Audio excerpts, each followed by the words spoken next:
ஸ்டாலின் வந்த பிறகு முதல்ல உங்களுக்கு நினைவு இருக்கும், துபாய் போயிட்டு வந்தார். நான் தாண்டா இருக்கு துபாய்.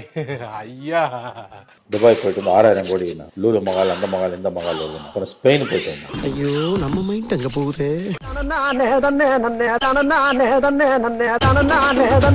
ஸ்பெயின் போயிட்டு வந்து கிட்டத்தட்ட 3500 கோடி. இப்ப இந்த 2 தடவை போயிட்டு வந்ததுல எவ்வளவு முதலீடு வந்ததுன்னு ஒரு வெள்ளை அறிக்கை கொடுத்தால் நன்றாக இருக்கும். கலைஞர் வந்து 96 2001 சிஎம் இருக்கும்போது மலேசியா போயிட்டு இருந்தார். அப்ப பாலாரை வந்து அப்படியே தேனாரா மாத்துறதுக்கு ஏதோ ஒரு திட்டம்னு கொண்டு வந்தாங்க. கடைசியில ஒண்ணு கூட நிறைவேறல. இப்ப நீங்க போட்டீங்கல்ல, முதல்ல போட்டோமா துபாயில போயிட்டு வந்த முதலீடு 6000 கோடி. அதுல எவ்வளவு வந்திருக்குது? இப்ப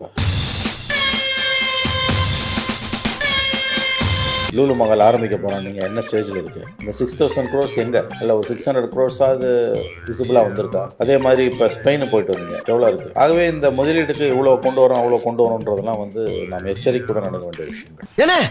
என்ன ஒரு சின்ன பையன் வந்து உங்களை தடியாங்கிறான், ஒத்துக்கிட்டு வர்றாங்கிறான், பேத்தனமா பேசாம இருக்கீங்க.